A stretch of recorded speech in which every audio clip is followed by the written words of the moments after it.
প্রিয় শিক্ষার্থী বন্ধুরা, welcome to my class easy to go এডুকেশনের আজকের ক্লাসে আমি তোমাদের সাথে আছি হাজ্জাজ বিন ইউসুফ। আমি জাহাঙ্গীরনগর বিশ্ববিদ্যালয়ের আইন ও বিচার বিভাগের একজন শিক্ষার্থী ছিলাম। আজকে আমাদের ক্লাসের যে আলোচনার বিষয়বস্তু তা হলো নবম শ্রেণীর বাংলা সপ্তম অধ্যায়। নবম শ্রেণীর বাংলা সপ্তম অধ্যায়ের বিষয়বস্তু হচ্ছে আলোচনা করি, ভিন্ন মত গ্রহণ করি। প্রিয় শিক্ষার্থী বন্ধুরা, ইজি টু গো এডুকেশন তোমাদের জন্য একটি বেস্ট অনলাইন লার্নিং প্ল্যাটফর্ম। তাই ইজি টু গো এর সাথে থাকার জন্য তোমাদের ধন্যবাদ। চলো তাহলে আমরা মূল ক্লাসে ফিরে যাই।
প্রিয় নবম শ্রেণীর শিক্ষার্থী বন্ধুরা, সপ্তম অধ্যায়ে তোমাদের যে বিষয়টি রয়েছে সেটা হলো আলোচনা করি, ভিন্ন মত বিবেচনায় নেই। কিভাবে আলোচনা করতে হবে এবং কিভাবে তোমার আশেপাশের অন্যান্য মানুষ যে মতামত দিচ্ছে কোনো একটি বিষয় নিয়ে, সেগুলোকে কিভাবে তুমি মোকাবেলা করবে বা কিভাবে সেগুলোর উত্তর দিবে, অথবা যদি তাদের মতামতগুলো যুক্তিসঙ্গত হয় বা তথ্য নির্ভর হয়, তাহলে তুমি তোমার মতামত কিভাবে পরিবর্তন করবে বা তাদের মতামতগুলো কিভাবে গ্রহণ করবে, এই অধ্যায় থেকে তোমাদের এই বিষয়গুলো শিখতে হবে। দেখো, এখানে যে বিষয়টি বলা হয়েছে পক্ষে বিপক্ষে মত প্রকাশ। পক্ষে অথবা বিপক্ষে মত প্রকাশ, কোনো একটি বিষয়ে পক্ষেও মত প্রকাশ করতে হবে অথবা বিপক্ষেও মত প্রকাশ করা জানতে হবে। এখানে দেখো একটি ছবি দেওয়া হয়েছে। এই ছবিটা দেখে নিশ্চয়ই তোমরা বিষয়বস্তুটা আন্দাজ করতে পারছো যে এখানে তারা কি নিয়ে কথা বলছে বা আলোচনা সমালোচনা করছে, পক্ষে বিপক্ষে মতামত দিচ্ছে। দেখো, রাস্তার পাশে দুজন ব্যক্তি দাঁড়িয়ে আছে এবং তাদের সামনে একটি ময়লার স্তূপ রয়েছে। এখানে কেউ বা কারা এখানে ময়লা ফেলেছে, অনেকগুলো ময়লা ফেলে এখানে জমা করেছে, যত্রতত্র ময়লা ফেলেছে। তো এটা নিয়ে দুজন ব্যক্তি তাদের মতামত দিচ্ছে এখানে দাঁড়িয়ে। এখানে এই দুজন ব্যক্তি যে মতামত বা পক্ষে বিপক্ষে মত প্রকাশ করছে, তার কিছু বিষয় আছে যে তারা কোন কোন যুক্তির উপর ভিত্তি করে তাদের মতামতগুলো দিচ্ছেন, এই বিষয়গুলো আমরা দেখব। তার আগে আমরা দেখে নিব যে পক্ষে বিপক্ষে মতামত দেওয়ার জন্য কোন কোন জিনিসগুলো গুরুত্বপূর্ণ বা কোন বিষয়গুলো তোমাদের মাথায় রাখা উচিত। তুমি যখন যে কোনো একটি বিষয়ে তোমার মতামত প্রকাশ করবে, তখন সেখানে কোন জিনিসগুলো থাকা উচিত এবং বিপক্ষে মত গ্রহণ করার জন্য কোন বিষয়গুলো থাকা উচিত, সেগুলো আমরা এখন আগে দেখব, তারপরে এই গল্পটা পড়ব।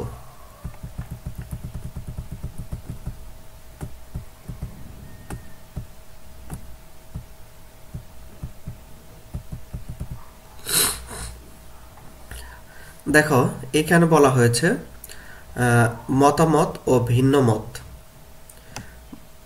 তারপর হচ্ছে বিবেচ্য বিষয়। এখন এখানে কি বলছে তোমাকে বলো তো? বলছে যে মত প্রকাশের জন্য তোমার কোন কোন জিনিসগুলো জানা রাখা দরকার বা কোন কোন বিষয়গুলো থাকা দরকার। আলোচনার বিষয়বস্তু ভালো করে বুঝে নিতে হবে। আলোচনার বিষয়বস্তু ভালো করে বুঝে নিতে হবে। তারপরে যুক্তিগুলো সাজিয়ে নিতে হবে। নিজের অভিজ্ঞতা থেকে উদাহরণ দিতে হবে। নির্ভরযোগ্য তথ্য ব্যবহার করতে হবে। তাহলে তুমি যদি কোনো একটি বিষয়ে নিজের মতামত প্রকাশ করতে চাও, সেটা যে কোনো বিষয় হতে পারে, তাহলে তোমার কোন কোন জিনিসগুলো তোমার সেই মতামতের মধ্যে থাকা উচিত, সেটা হচ্ছে যে বিষয়টা নিয়ে আলোচনা করা হচ্ছে বা মতামত তুমি দিবে, সেটা খুব ভালো করে তোমার বুঝে নিতে হবে। তারপরে তুমি যে যুক্তিগুলো দিবে, যুক্তিগুলো উপস্থাপন করবে ওই বিষয়ে, সেই যুক্তিগুলো সাজিয়ে নিতে হবে, একটার পর একটা সাজিয়ে নিতে হবে। তা না হয় তুমি সঠিকভাবে মত প্রকাশ করতে পারবে না। এরপরে অভিজ্ঞতা, তোমার এই বিষয়ে যদি কোনো অভিজ্ঞতা থাকে, তাহলে এই বিষয়ের যে অভিজ্ঞতা থেকে তুমি উদাহরণ দিবে, তাহলে সেটা তোমার মতামতকে আরো বেশি সুন্দরভাবে প্রকাশ করতে সাহায্য করবে। বা যাদের কাছে তুমি তোমার মতামতগুলো প্রকাশ করছো, তারা তোমার মতামতটি বুঝতে পারবে বা আসলে তুমি কি বলতে চাচ্ছ সেই জিনিসটি তারা বুঝতে পারবে। এরপরে নির্ভরযোগ্য তথ্য ব্যবহার করেছি। তুমি এখানে যদি কথা বলো, কোনো একটি বিষয়ে মতামত দাও, তাহলে অবশ্যই তোমাকে নির্ভরযোগ্য তথ্য ব্যবহার করতে হবে। মানে তুমি যে তথ্যগুলো তাদেরকে দিচ্ছ সেই মতামত দেওয়ার সময়, সেখানে তোমার তথ্যগুলো সঠিক হতে হবে, বা তুমি কোন জায়গা থেকে সেই তথ্যগুলো নিয়েছো প্রয়োজনে সেটা উল্লেখ করতে হবে। তাহলে তোমার যে মতামত সেটার ভিত্তি অনেক মজবুত হবে, বা তারা তোমার মতামতটা তখন গ্রহণ করবে। এরপর দেখো, ভিন্ন মত প্রকাশ করি। এখন তুমি তো মতামত দিলে, এখন মতামত হলে কোনো কিছুর পক্ষে তুমি মতামত দিলে। এখন বিপরীতে যদি তুমি কোনো মতামত দিতে চাও, যে কেউ কোনো একটি মতামত দিয়েছে কিন্তু তুমি সেটা গ্রহণ করলে না, তুমি সেটার বিপরীতে একটা যুক্তি দিতে চাচ্ছ, একটা মতামত দিতে চাচ্ছ, তাহলে সেক্ষেত্রে তুমি কিভাবে দিবে, কি কি জিনিস তোমার তখন সেখানে থাকতে হবে। দেখো, মতের বিপরীতে যুক্তি দিতে পেরেছি। কেউ যদি কোনো একটি মতামত দেয়, সেটার বিপরীতে তোমাকে কোনো একটি যুক্তি দিতে হবে। তাহলে মনে করা হবে যে তুমি ভিন্ন মত প্রকাশ করতে পেরেছ। এরপরে নির্ভরযোগ্য তথ্য ব্যবহার করতে পেরেছি। তুমি যে তথ্যগুলো দিয়েছ সেগুলো নির্ভরযোগ্য কিনা, সেই নির্ভরযোগ্য তথ্যগুলো তুমি ব্যবহার করতে পেরেছ কিনা, সেটা নির্ভর করবে যে তুমি ভিন্ন মত প্রকাশ করতে পারছো কিনা। কেউ যদি কোনো একটি পক্ষে মতামত দেয়, তাহলে সেই মতামতের বিপরীতে তুমি যদি যুক্তি দিতে চাও, তাহলে তোমাকে নির্ভরযোগ্য তথ্য ব্যবহার করে সেটার বিপরীতে তথ্য উপস্থাপন করতে হবে। এরপরে ভিন্ন মত গ্রহণ। কেউ যদি কোনো ভিন্ন মত দেয়, তাহলে ভিন্ন মত কখন তুমি গ্রহণ করবে, কারো ভিন্ন মত কখন তুমি গ্রহণ করবে, যদি দেখো ভিন্ন মতের মধ্যে গুরুত্বপূর্ণ তথ্য বা যুক্তি আছে। অন্য কারো বক্তব্যের মধ্যে গুরুত্বপূর্ণ তথ্য বা যুক্তি যদি থাকে, তাহলে তখন তুমি সেই ভিন্ন মতটা গ্রহণ করতে পারো। তারপরে প্রয়োজনে নিজের মত পরিবর্তনের ব্যাপারটি বিবেচনায় রাখতে পারো। মানে যদি দেখো যে কারো কোনো আলোচনার মধ্যে গুরুত্বপূর্ণ তথ্য রয়েছে বা বিষয় রয়েছে, তখন তুমি কি করতে পারো, তোমার মতামত প্রয়োজনে পরিবর্তন করার মন মানসিকতা তুমি রাখতে পারো, যে আমি যে তথ্যগুলো দিয়েছিলাম সেগুলো ঠিক না, সে আমার তথ্যের বিপরীতে যে ভিন্ন মতটা দিয়েছে বা মতামত দিয়েছে, তার মধ্যে গুরুত্বপূর্ণ তথ্য রয়েছে এবং আমার মতামতটি পরিবর্তন করা প্রয়োজন, সেই মানসিকতা তোমার রাখতে হবে যদি ভিন্ন মতের মধ্যে গুরুত্বপূর্ণ তথ্য থাকে। তো আশা করি তোমরা এটুকু বুঝতে পেরেছো যে আমাদের ভিন্ন মত গ্রহণ করার সময় কোন কোন বিষয়গুলো আমাদের মনে রাখতে হবে, বা মতামত প্রকাশ করার জন্য কোন কোন বিষয়গুলো আমাদের মনে রাখতে হবে। এখন দেখো, এখন আমরা এই গল্পে চলে যাই। কি বলছে এখানে দেখো, আকিদ বাড়ি থেকে বের হয়ে রাস্তার মোড়ে আসতেই একটু হকচকিয়ে গেল। কেন হকচকিয়ে গেল? দেখলো যে দুজন লোক একটা বিষয় নিয়ে তর্ক করছে। আকিদ একটু দূরে দাঁড়িয়ে তাদের কথা শোনার চেষ্টা করলো। রাস্তার মোড়ে কয়েকদিন ধরে কে বা কারা ময়লা ফেলছে। তার মানে এইখানে মতামত প্রকাশের বা আলোচনা সমালোচনার বিষয়বস্তু হলো রাস্তায় ময়লা ফেলা নিয়ে। এই ময়লা ফেলা নিয়েই তর্কের সূত্রপাত। তাদের কথা শুনে আকিদ বুঝতে পারল দুজন এই এলাকার বাসিন্দা এবং পরস্পরের পরিচিত। একজনের নাম কি শাফকাত হোসেন, আরেকজনের নাম আজমল করিম। শাফকাত সাহেব বললেন, মানুষজনের দায়িত্ববোধের কি এতই অভাব? রাস্তার মোড়ে কেন ময়লা ফেলবে? তার যুক্তি কি? দায়িত্ববোধের এতই অভাব কেন, রাস্তার মোড়ে কেন ময়লা ফেলবে? এটা সে যুক্তি দিচ্ছে যে মানুষজনকে সে দোষারোপ করছে এই ময়লা ফেলার জন্য। এরপরে আজমল সাহেব বললেন, মানুষ না হয় ভুল করতে পারে, কিন্তু কর্তৃপক্ষ কি করছে?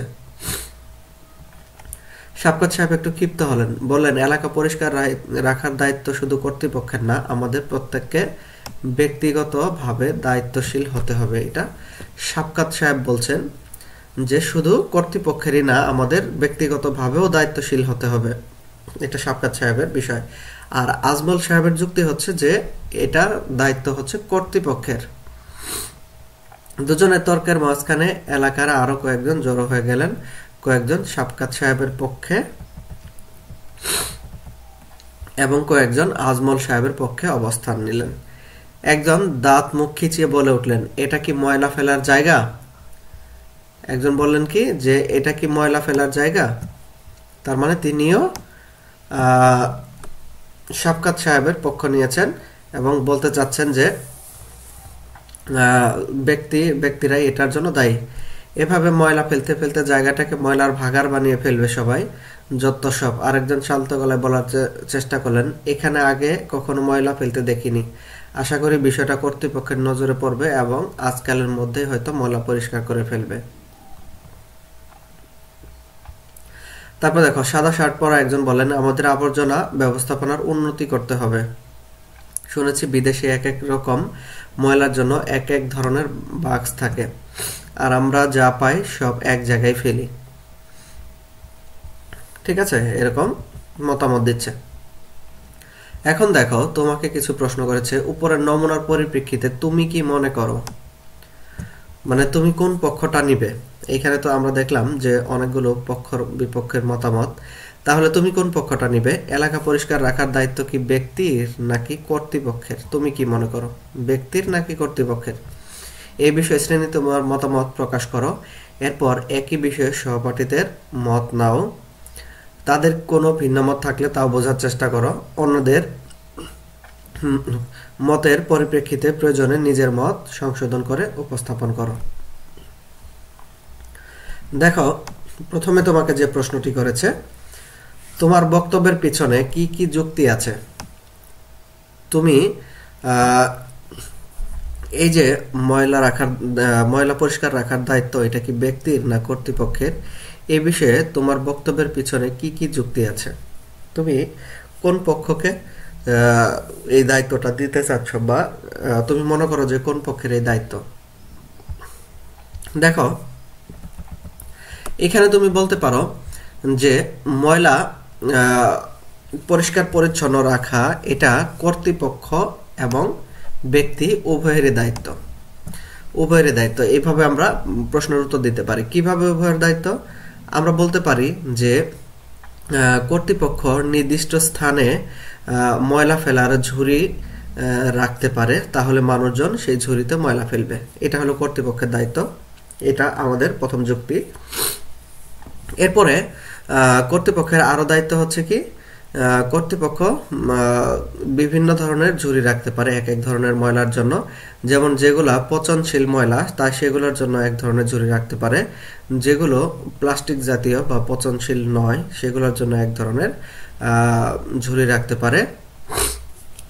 তারপরে হচ্ছে আরো কি করতে পারে কর্তৃপক্ষ, নির্দিষ্ট সময় পর পর সেই ময়লাগুলো এখান থেকে নিয়ে অন্য কোথাও রিসাইক্লিং বা পুনরায় ব্যবহার করার বা নষ্ট করে ফেলার ব্যবস্থাপনা করতে হবে। এগুলো হচ্ছে কর্তৃপক্ষের কাজ।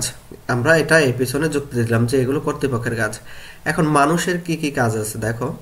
আমরা জানি মানুষ যত্রতত্র ময়লা ফেলে, যেখানে পারে সেখানেই ময়লা ফেলে। তো মানুষের কাজ হচ্ছে, ব্যক্তির কাজ যেখানে সেখানে ময়লা না ফেলা।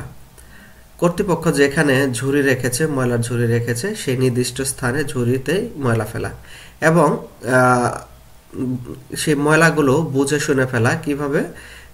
যেগুলো পচনশীল সেগুলো পচনশীল ঝুড়িতে ফেলা, যেগুলো প্লাস্টিক জাতীয় সেগুলো প্লাস্টিক জাতীয় জায়গাতেই ফেলা। তাহলে এটা হচ্ছে আমাদের যুক্তি যে ব্যক্তির কি কাজ এবং কর্তৃপক্ষের কি কাজ।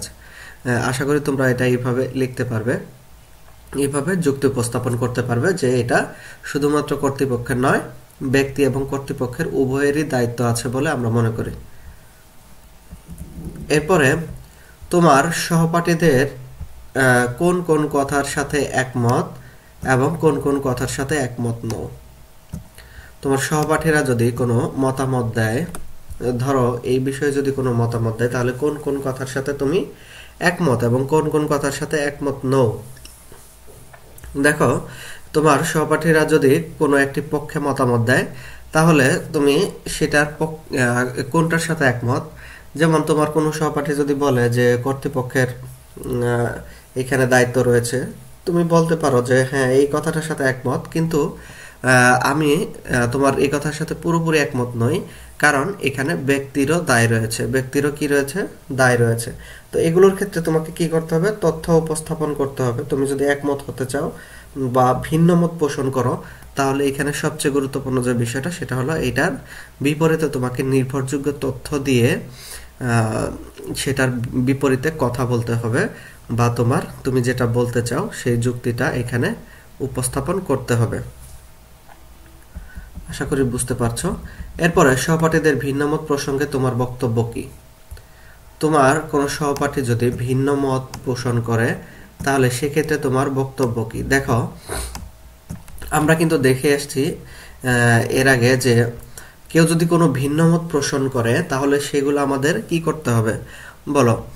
হয় আমরা সেটা গ্রহণ করব, অথবা সেই ভিন্ন মতের বিপরীতে আমরা কোনো মতামত দিব। তাহলে সহপাঠী যদি কোনো ভিন্ন মত পোষণ করে, তাহলে আমরা দেখব যে সেই ভিন্ন মতের পিছনে কোনো যুক্তিসঙ্গত কারণ আছে কিনা বা কোনো নির্ভরযোগ্য তথ্য আছে কিনা। এবং সেই তোমার সহপাঠী যদি কোনো বক্তব্য দেয়, তাহলে সেই বক্তব্যটি গ্রহণ করার মন মানসিকতা তোমার থাকতে হবে। যদি তোমার সহপাঠী সঠিক তথ্য উপস্থাপন করে, তুমি যে বক্তব্য দিয়েছ সেই বক্তব্যের বিপরীতে তোমার সহপাঠী সঠিক তথ্য দিয়ে সেখানে বিপরীত বক্তব্য বা ভিন্ন মত পোষণ করেছে, তাহলে সেক্ষেত্রে তুমি যদি সেই তথ্যগুলো যাচাই বাছাই করে যদি দেখো যে তোমার সহপাঠীর তথ্যগুলো ঠিক আছে এবং নির্ভরযোগ্য, তাহলে সেক্ষেত্রে তুমি তোমার ভিন্ন মত তোমার সহপাঠীর কাছ থেকে আসা ভিন্ন মতটা গ্রহণ করতে পারো। আর যদি দেখো যে সেখানে কোনো তথ্য ছিল না, নির্ভরযোগ্য কোনো তথ্য ছিল না, তাহলে সেটাকে তার বিপরীতে তুমি মতামত দিতে পারো। এরপরে দেখো, আরো একটি প্রশ্ন করেছে এখানে, ঘ নম্বর প্রশ্ন, আলোচনার পরিপ্রেক্ষিতে তোমার মতের কোনো পরিবর্তন করতে চাও কিনা, বা কেন চাও বা কিংবা চাও না। দেখো, তোমার যে কোনো একটি অবস্থান এখানে নিতে বলছে যে তুমি কি তোমার যে আলোচনার মধ্যে যে তুমি তোমার মতামত দিয়েছো সেটা কি করতে চাও কিনা, মানে পরিবর্তন করতে চাও কিনা, আর কেন চাও কিংবা কেন চাও না। দেখো, আমরা এই গল্পটার মধ্যে যে মতামতটা আমরা দিয়েছিলাম যে ময়লা পরিষ্কার করতে রাখার দায়িত্ব কর্তৃপক্ষ এবং ব্যক্তি উভয়ের উপরেই আসলে রয়েছে, এটা আমরা কি করতে চাই না, পরিবর্তন করতে চাই না। কারণ আমরা এটাই মনে করি, সেটা মনে করার কারণ হচ্ছে কারণ একটা কোনো জায়গায় আসলে শুধুমাত্র কর্তৃপক্ষ প্রচেষ্টা করেই সেটাকে পরিষ্কার পরিচ্ছন্ন রাখতে পারবে না। অথবা শুধুমাত্র ব্যক্তিরা প্রচেষ্টা করেও সেটাকে রাখতে পারবে না, কারণ ব্যক্তির ক্ষেত্রে আমরা জানি যে অনেকগুলো তাদের সীমাবদ্ধতা রয়েছে। দেখা যাবে যে তারা যদি একসময় অনেকগুলো ময়লা তাদের জমে যায়, তারা সেগুলো কিভাবে পুনর্ব্যবহারের জন্য করবে অথবা সেগুলোকে রিসাইক্লিং কিভাবে করবে, এই বিষয়টা তাদের সীমাবদ্ধতা থাকতে পারে বা তাদের এই বিষয়গুলো জানাশোনা না থাকতে পারে। কিন্তু কর্তৃপক্ষে অনেক বিশেষজ্ঞ থাকতে পারে এবং তাদের সেই ময়লাগুলো নির্দিষ্ট স্থানে ফেলে আবার সেগুলো পুনরায় ব্যবহার করার জন্য, যেগুলো ব্যবহার করা যায় অথবা যেগুলো ব্যবহার করা যায় না সেগুলো কিভাবে ধ্বংস করতে হবে, সে বিষয়গুলো কর্তৃপক্ষের অনেক বেশি সক্ষমতা থাকে বা তাদের লোকবল থাকে এবং বিভিন্ন ধরনের যন্ত্র থাকে। তো এই বিষয়গুলো ব্যক্তি পর্যায়ে থাকে না। তাই আমরা মনে করি যে এই বর্জ্য ব্যবস্থাপনা সঠিকভাবে করার জন্য আসলে কর্তৃপক্ষ এবং ব্যক্তি উভয়েরই প্রচেষ্টা দরকার। তাই এক্ষেত্রে আমরা মনে করি যে আমরা আমাদের যুক্তিটা পরিবর্তন করব না এবং আমরা এর পিছনে কিছু যুক্তি দিলাম যে কেন আমরা পরিবর্তন করতে চাই না। আশা করি তোমরা বুঝতে পেরেছো। এরপরে দেখো, এটা আমরা দেখেছি। দেখো এখন এখানে বলছিল যে আলোচনার বিষয়টি ভালো করে বুঝে নিয়েছি, আমরা কি বুঝে নিয়েছিলাম কিনা বা নেইনি কিনা। দেখো আমরা আলোচনার বিষয়টি ভালো করে বুঝে নিয়েছিলাম। হ্যাঁ, আমরা আলোচনার বিষয়টি ভালো করে বুঝে নিয়েছি মত প্রকাশের সময়। তারপরে দেখো আমরা যুক্তিগুলো সাজিয়ে নিয়েছিলাম। হ্যাঁ, যুক্তিগুলো আমরা সাজিয়ে নিয়ে কথা বলেছি। এরপরে নিজের অভিজ্ঞতা থেকে উদাহরণ দিয়েছি, আমরা উদাহরণ দিয়েছি। এরপরে দেখো নির্ভরযোগ্য তথ্য ব্যবহার করেছি, আমরা নির্ভরযোগ্য তথ্য ব্যবহার করেছি। ঠিক আছে, তার মানে এগুলা সবগুলি আসলে তুমি যদি সঠিকভাবে প্রয়োগ করতে চাও তাহলে সবগুলি হা বলতে হবে। মতের বিপরীতে যুক্তি দিতে পেরেছি, তুমি যদি ভিন্ন মত প্রকাশ করতে চাও যুক্তি দিতে হবে, তথ্য ব্যবহার করতে হবে, এগুলো করতে হবে। ঠিক আছে, এরপরে দেখো আলোচনা সমালোচনা। আলোচনা বা সমালোচনার জন্য আমাদের কোন জিনিসগুলো থাকতে হবে এবং সেই বিষয়গুলো কিভাবে আমরা করব, এখানে সেটা নিয়ে কথা বলেছে। মানুষ একজন আরেকজনের সাথে নানা বিষয় নিয়ে কথা বলে। হ্যাঁ, এটা আমরা জানি, অনেক বিষয় নিয়ে কথা বলে। যখন সে কোনো বিষয়ের উপর নিজের মত প্রকাশ করে এবং একই সাথে অন্যের মত শুনে, তখন তাকে আলোচনা বলে। আলোচনা করা, একই সাথে নিজের মত প্রকাশ করা এবং অন্যের কথা শোনা, এটা হলো আলোচনা। এই আলোচনার সময় একজন চাইলে আরেকজনের মতের বিপরীতে গিয়ে কথা বলতে পারে, এই বিপরীত মতকেই ভিন্ন মত বলে। ভিন্ন মত প্রকাশের সময় নিজের পক্ষে যুক্তি দাঁড় করাতে হবে। তুমি যদি কোনো বিষয়ে ভিন্ন মত দাও তাহলে তোমার পক্ষে তোমার তথ্য দিয়ে যুক্তি দাঁড় করাতে হবে। এরপরে আলোচনার সময় নিজের মত প্রকাশ যেন গুরুত্বপূর্ণ, তেমনি ভিন্ন মতকে গ্রহণ করতে পারাও গুরুত্বপূর্ণ। অর্থাৎ ভিন্ন মতে যদি গুরুত্বপূর্ণ তথ্য থাকে তাহলে তোমাকে ভিন্ন মত গ্রহণ করাটাও অনেক বেশি গুরুত্বপূর্ণ। তারপরে দেখো আলোচনা সমালোচনার মাধ্যমে কোনো ধারণা অধিকতর স্পষ্ট হয়। ভিন্ন মত গ্রহণ করতেই হবে এমন নয়, তবে মতের অমিল থাকলেও অপরের মতকে শ্রদ্ধা করতে হবে। এটা গুরুত্বপূর্ণ, এই বিষয়টা মনে রাখবে। মতের অমিল থাকলেও অন্যের মতকে শ্রদ্ধা করতে হবে, তাদের মতকে কি করা যাবে না, ভুলুণ্ঠিত করা যাবে না। ভিন্ন মতের যুক্তিকে মনোযোগ দিয়ে শুনতে হবে, কারণ প্রত্যেকের মতের পিছনে তার নিজের ধারণা ও যুক্তি থাকে। এরপর দেখো কি বলছে, আলোচনায় অংশগ্রহণকারী বিভিন্ন ধরনের তথ্য দিয়ে কথা বলে, ফলে যত বেশি আলোচনা হয় তত বেশি তথ্য জড়ো হয়। এসব তথ্য বিশ্লেষণের মধ্য দিয়ে তৈরি হয় যুক্তি। তার মানে যুক্তি কিভাবে তৈরি হয়? তথ্য বিশ্লেষণের মধ্য দিয়েই যুক্তি তৈরি হয়। বিভিন্ন তথ্য সেটা বিশ্লেষণ করে আমরা যে কথাগুলো বলি সেটাই হলো যুক্তি। এই যুক্তি ব্যবহার করে আলোচকগণ তাদের নিজ নিজ মত প্রতিষ্ঠা করার চেষ্টা করেন। নিজের যুক্তিতে ব্যবহারের জন্য তথ্য নির্ভরযোগ্য সূত্র থেকে সংগ্রহ করতে হয়। নির্ভরযোগ্য সূত্র লাগবে, নির্ভরযোগ্য সূত্র ছাড়া সেই তথ্যটা গ্রহণ করা হবে না। অন্যের তথ্য কতটুকু সঠিক তাও নির্ভরযোগ্য সূত্র থেকে যাচাই করে নিতে হবে। তোমার বিপরীতে যারা যুক্তি দিচ্ছেন তাদের বক্তব্যগুলো কতটুকু সঠিক সেটাও তোমাকে যাচাই করে নিতে হবে, কারণ তুমি ভিন্নমত গ্রহণ করবে নাকি বর্জন করবে সেটা নির্ধারণ করার জন্য তোমাকে তার যুক্তিগুলোকে কি করতে হবে, যাচাই করতে হবে। এরপরে দেখো নিজের যুক্তি ও মত প্রকাশের সময় আত্মপ্রত্যয় থাকতে হয়, তবে শব্দ প্রয়োগ ও অঙ্গভঙ্গি এমন হওয়া ঠিক নয় যা অন্যের মনোকষ্টের কারণ হয়। মনে রাখতে হবে, সব আলোচনা থেকে চূড়ান্ত সিদ্ধান্ত নাও পাওয়া যেতে পারে। মানে বিষয়টা হলো, তোমরা যে দুইজন কথা বলছো, যুক্তিতর্ক উপস্থাপন করছো, সেখানে হয়তো বা এমনও হতে পারে যে সেখান থেকে কোনো চূড়ান্ত ফলাফল বা সিদ্ধান্ত নাও আসতে পারে। তোমরা কোনো কাঙ্ক্ষিত লক্ষ্যে নাও পৌঁছতে পারো, যে একটা সমঝোতায় নাও পৌঁছতে পারো। তোমরা ভিন্ন মতে থেকে যেতে পারো, তুমিও একটা মত দিলে, সে একটা মত দিল, ভিন্ন মতে থেকে যেতে পারে, সেখানে কোনো সমঝোতা নাও হতে পারে। কিন্তু তারপরও কি করা যাবে না, এমন কোনো অঙ্গভঙ্গি বা ক্ষিপ্র আচরণ করা যাবে না যাতে একজন আরেকজনের মনোকষ্টের কারণ হয় বা ঝগড়া বিবাদ বা মারামারির দিকে এই বিষয়গুলো চলে যেতে পারে। এগুলো খুব ভালো করে খেয়াল রাখতে হবে। এখন দেখো, আলোচনা সমালোচনার সময় কিছু গুরুত্বপূর্ণ বিষয় রয়েছে যেগুলো তোমাদেরকে মনে রাখতে হবে।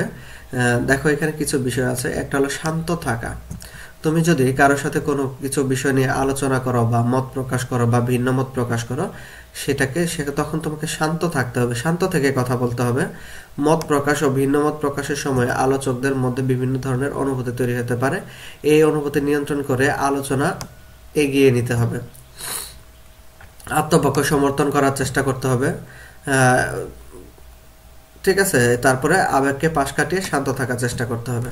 মানে অনেক সময় দেখা যায় যে আমরা বিভিন্ন টক শোতে দেখি যে ভিন্ন মতে তারা মতামত দিয়ে থাকে,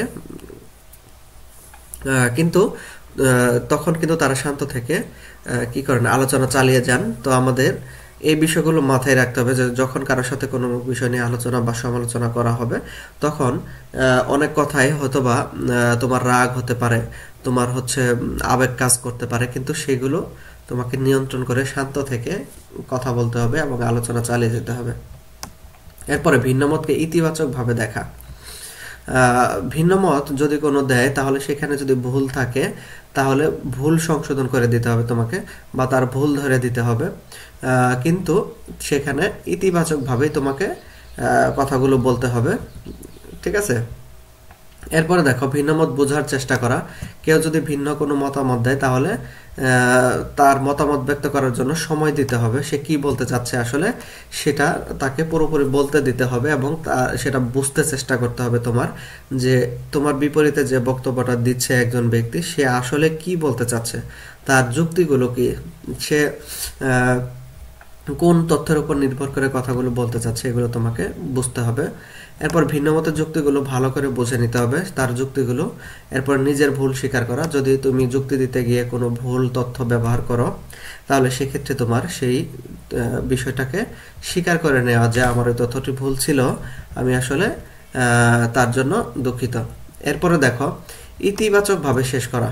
আলোচনা যেখানেই যাক না কেন, একটা ইতিবাচক পরিবেশে আলোচনা শেষ করতে হবে, যে যেন দুজনের মধ্যে, তোমরা যারা আলোচনা করলে তাদের মধ্যে যেন একটি বৈরী সম্পর্ক তৈরি না হয়, একটি খারাপ সম্পর্ক তৈরি না হয়, ঠিক আছে। শত্রুতাপূর্ণ একটা সম্পর্ক যেন তৈরি না হয়, এইভাবে একটা আলোচনা শেষ করতে হবে। আশা করি তোমরা একটা আলোচনা কিভাবে করতে হবে সেটা বুঝতে পেরেছো। এগুলো তোমাদের জন্য গুরুত্বপূর্ণ, কারণ তোমরা যখন ডিবেট করবে, যেটা বিতর্ক বলা হয়, বিতর্ক প্রতিযোগিতা হয়, এগুলোতে তোমরা যখন অংশগ্রহণ করবে, তখন তোমাদের এই গুণাগুণগুলো খুবই কাজে লাগবে। এই গুণাগুণগুলো যদি তোমাদের না থাকে, তাহলে কিন্তু তোমরা খুব ভালোভাবে বিতর্ক বা ডিবেট চালিয়ে যেতে পারবে না। এরপর দেখো, একটা বই সম্পর্কে এখানে বলা হয়েছে। কোনো একটি বই নিয়ে আলোচনা করা যেতে পারে। এই আলোচনা লিখিত হতে পারে, মৌখিক হতে পারে। কোনো একটি বই নিয়ে যদি তোমরা আলোচনা করো, সেটা লিখিত হতে পারে, মৌখিক হতে পারে। বইয়ের আলোচনা করার আগে বইটি ভালোভাবে পড়ে নিতে হবে। একটি বইয়ের আলোচনা একজন করতে পারে, আবার একই বই নিয়ে দলগতভাবেও আলোচনা করা যেতে পারে। এখানে হুমায়ুন আহমেদের আগুনের পরশমণি নামে একটি বইয়ের এখানে তোমার তথ্য দেয়া হয়েছে। দেখো কি কি তথ্য দেয়া হয়েছে। বইয়ের নাম হচ্ছে আগুনের পরশমণি, লেখক হচ্ছে হুমায়ুন আহমেদ, প্রকাশক হচ্ছে বিদ্যা প্রকাশ। এবং প্রকাশকাল হচ্ছে 1986, প্রচ্ছদ হচ্ছে কায়ুম চৌধুরী এবং মূল্য হচ্ছে 45 টাকা। এই তথ্যগুলো দিয়েছে এবং এই বইটা নিয়ে আলোচনা সমালোচনা করতে বলছে যে বইয়ের ভালো দিক বা খারাপ দিক বা এই লেখার সমালোচনা কোন কোন জায়গায় কিভাবে লেখক কি কথা বলেছেন। দেখো এগুলোর পক্ষে বিপক্ষে মতামত দেয়া। হুমায়ুন আহমেদের লেখা আগুনের পরশমণি একটি উপন্যাস, এটি 1971 সালের মুক্তিযুদ্ধের প্রেক্ষাপটে রচিত।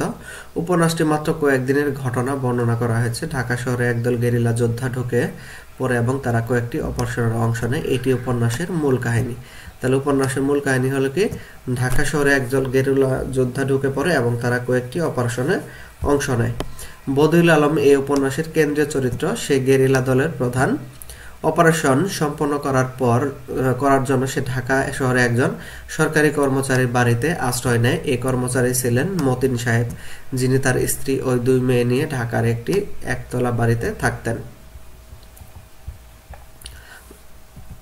এই উপন্যাসে কি ঢাকা কারফিউর অবরুদ্ধ ঢাকার ফুটে উঠেছে। এই সময় পাকিস্তানি মিলিটারি ঢাকা শহরকে পুরো নিয়ন্ত্রণে রেখেছিল। সময় অসময়ে কারফিউ জারি করে মানুষকে ঘরে থাকতে বাধ্য করত। কখনো কখনো মানুষকে ধরে কিংবা বাস থেকে নামিয়ে লাইনে দাঁড় করিয়ে গুলি করে মেরে ফেলত।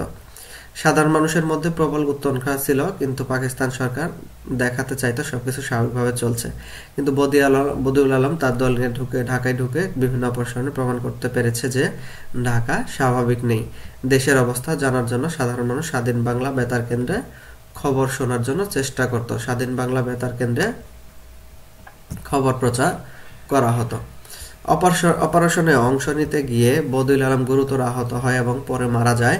উপন্যাস শেষে হুমায়ুন আহমেদ লিখেছেন, আকাশ ফর্সা হতে শুরু করেছে, অর্থাৎ দেশ স্বাধীন হওয়ার ইঙ্গিতের মধ্য দিয়ে উপন্যাসের পরিসমাপ্তি ঘটেছে। এখন দেখো উপন্যাসের কাহিনীর মধ্য দিয়ে যুদ্ধকালীন সময়ের বাস্তব চিত্র ফুটে উঠেছে। একই সঙ্গে এই পরিস্থিতিতে মানুষের উদ্বেগ উৎকণ্ঠা কোন পর্যায়ে ছিল তা ধরা পড়েছে। সরাসরি যুদ্ধক্ষেত্রের বাইরেও একদল গেরিলা যোদ্ধা দেশ স্বাধীন করার পিছনে ভূমিকা রেখেছে। তাহলে উপন্যাসের ভাষা হলো সরল, চরিত্রগুলো জীবন্ত। উপন্যাসের কাহিনীর উপর ভিত্তি করে হুমায়ুন আহমেদ একটি চলচ্চিত্র নির্মাণ করেছিলেন। বইয়ের আলোচনা করার সময় কিছু বিষয় বিবেচনায় রাখতে হবে। দেখো একটা বই নিয়ে তুমি যদি কথা বলতে চাও বা আলোচনা করতে চাও, তাহলে তখন তোমার কোন কোন জিনিসগুলো মনে রাখা উচিত বা কোন কোন বিষয়গুলো নিয়ে তুমি কথা বলবে সেগুলো এখানে দেওয়া হয়েছে। দেখো কোন কোন বিষয় নিয়ে কথা বলবে। বইয়ের লেখককে এইটা বিষয়টা তোমার মাথায় রাখতে হবে বা বিবেচনায় নিতে হবে। তারপর প্রকাশককে এটা জানতে হবে, প্রকাশকাল কখন, প্রচ্ছদ শিল্পী ইত্যাদি তথ্য দিতে হবে। তুমি একটা বই নিয়ে যদি আলোচনা করতে চাও বা মতামত ব্যক্ত করতে চাও, তাহলে সেই বইটা কে লিখেছে, কে প্রকাশ করেছে, কত সালে প্রকাশ করেছে, এই বিষয়গুলো দিয়ে তোমাকে তথ্য দিতে হবে, বইয়ের বিষয়ে প্রাথমিক তথ্য। এরপরে বইটি কোন প্রেক্ষাপটে রচিত তাও উল্লেখ করতে হবে, কারণ কোনো একটি বই নিয়ে যদি তুমি মতামত ব্যক্ত করো বা তোমার আলোচনা চালিয়ে যেতে চাও বা তোমার সমালোচনা করতে চাও, তাহলে সে বইটা কোন প্রেক্ষাপটে রচিত এই বিষয়টা তোমার খুব ভালো করে জানতে হবে এবং জেনে তোমার মতামত সেখানে উল্লেখ করতে হবে যে এই বইটি আসলে এই প্রেক্ষাপটে রচিত, তুমি যদি কারোর সাথে তোমার ওই বইটি সম্পর্কে মতামত ব্যক্ত করতে চাও। এরপরে লেখকের বক্তব্য বোঝার চেষ্টা করতে হয় এবং নিজের ভাষায় লিখতে হয়। লেখকের বক্তব্য বোঝার চেষ্টা করতে হয় এবং নিজের ভাষায় লিখতে হয়। লেখক তো তার লেখায় অনেকগুলো বক্তব্যই দিয়েছেন, সেই বক্তব্যের মধ্যে লেখক আসলে কি বোঝাতে চেয়েছেন সেটা তোমাকে বোঝার চেষ্টা করতে হবে এবং নিজের ভাষাতে সেটা বুঝে লিখতে হবে। বইয়ের ভালো মন্দ দিকগুলো তুলে ধরতে হবে, যেমন বইতে লেখক কোন বিষয়গুলো ভালোভাবে উপস্থাপন করতে পেরেছেন বা কোন বিষয়গুলো ভালো সেই বিষয়গুলো তোমার বুঝে উল্লেখ করতে হবে এবং মন্দ দিক কোনগুলো। লেখক তো আসলে সবকিছু মানুষই তো ভুল করতে পারে, ভালো মন্দ বইতেও থাকতে পারে, সেই বইয়ের যে মন্দ দিকগুলো রয়েছে যদি থাকে তাহলে সেটা তোমাকে উল্লেখ করতে হবে।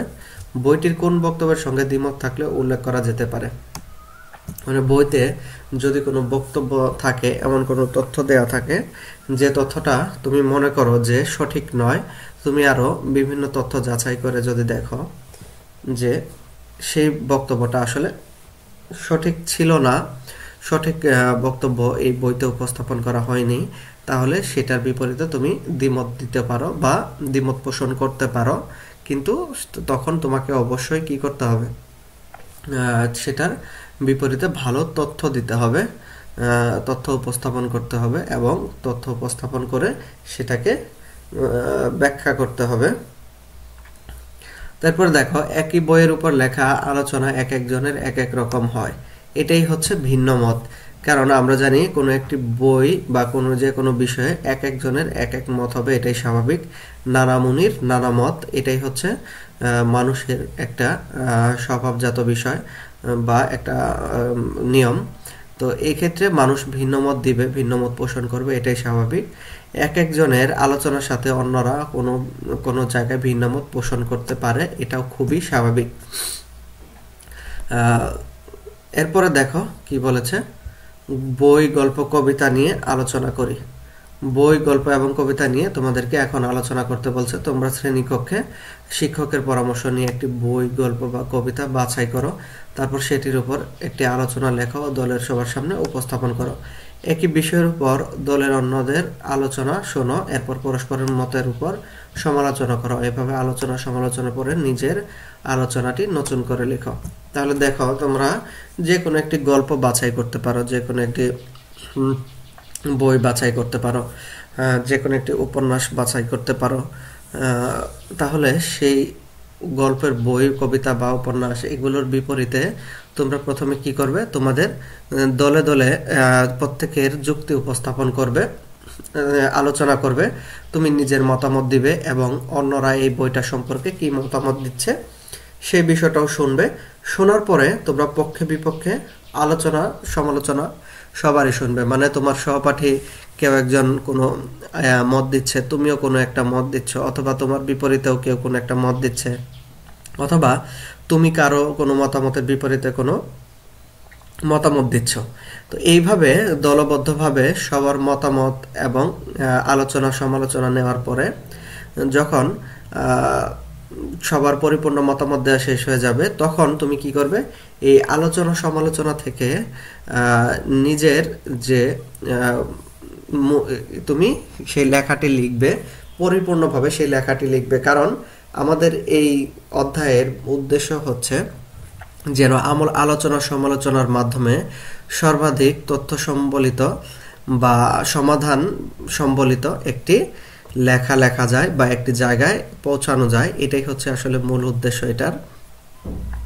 তাহলে তোমরা শ্রেণীকক্ষে যখন সবার সাথে আলোচনা করবে, তখন আরো বিভিন্ন ধরনের তথ্য চলে আসবে।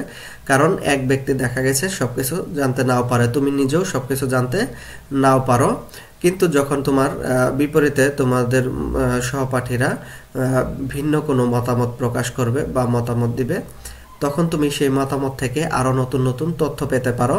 সেই নতুন নতুন তথ্য দিয়ে সাজিয়ে তুমি একটি পরিপূর্ণভাবে আলোচনা সমালোচনা পরে নিজের আলোচনাটি লিখতে পারবে। তো এইভাবে হচ্ছে আলোচনা সমালোচনা করতে হয়। তো প্রিয় শিক্ষার্থী, এই অধ্যায়ে তোমাদের যে উদ্দেশ্য ছিল, আমি উদ্দেশ্যের কথাগুলো বলি, যে তোমাদের আলোচনা সমালোচনা বোঝার কেন বলছে এখানে। কারণ আমরা দেখি যে আলোচনা সমালোচনা সঠিকভাবে করতে না পারলে প্রায়শই সমাজে নানা ধরনের বিশৃঙ্খলা তৈরি হয় এবং তর্ক বিতর্কে তৈরি হয়। তারপরে হচ্ছে এগুলো অনেক সময় অনেক গুরুতর পর্যায়ে চলে যায়, অনেকে মারামারিতে লিপ্ত হয়।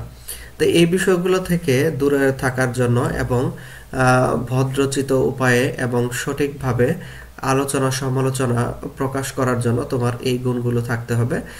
কিভাবে? আমরা যেগুলো দেখলাম এর আগে, শান্ত থাকতে হবে, অন্যের বক্তব্য ভালো করে শুনতে হবে, নিজের মতামত ভালোভাবে প্রকাশ করতে হবে, তারপরে অন্যজন কি বলতে চাচ্ছে, আসলে তার বিষয়বস্তু কি সেটা ভালো করে বুঝতে হবে, তারপরে তথ্যগুলো ঠিকভাবে দিয়েছে কিনা এগুলো যাচাই করতে হবে। তুমি তথ্য প্রকাশ করার আগে সঠিকভাবে সেই তথ্যগুলো যাচাই করতে হবে। এই বিষয়গুলো মনে রেখে তারপরে তোমার আলোচনায় অংশগ্রহণ করতে হবে। তো আশা করি তোমরা বিষয়গুলো বুঝতে পেরেছো। এবং এটার আরও একটি উদ্দেশ্য হচ্ছে, তোমরা যদি কোনো বিতর্কে অংশগ্রহণ করো বা ডিবেটে অংশগ্রহণ করো বা কখনো কোনো টক শোতে কথা বলো, তাহলে কিন্তু তোমাদের এই বিষয়গুলো খুবই কাজে লাগবে এবং তখন তোমরা খুবই শান্ত থেকে খুবই ভদ্রচিত উপায়ে আলোচনা সমালোচনা চালিয়ে যেতে পারবে এবং তুমি তোমার যুক্তিগুলো তথ্যগুলোর মাধ্যমে উপস্থাপন করতে পারবে এবং অন্যের মতামত গ্রহণ করতে পারবে।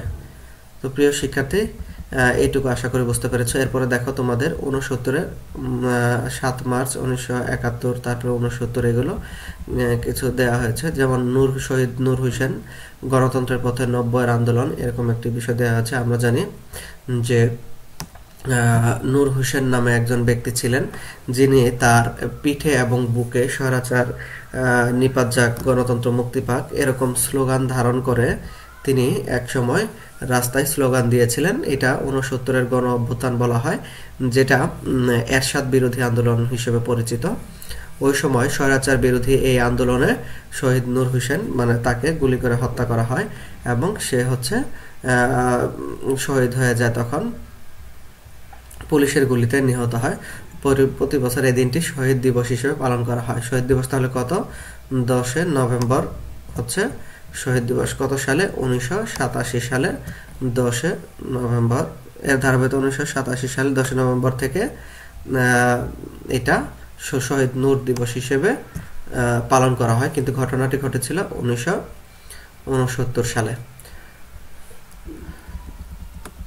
প্রিয় শিক্ষার্থী, তোমাদের নবম শ্রেণীর এই ছিল আলোচনা, এবং এখানে মাননীয় প্রধানমন্ত্রীর একটি বক্তব্য দেওয়া হয়েছে, দারিদ্র্যমুক্ত বাংলাদেশ গড়তে হলে শিক্ষা গ্রহণ করতে হবে।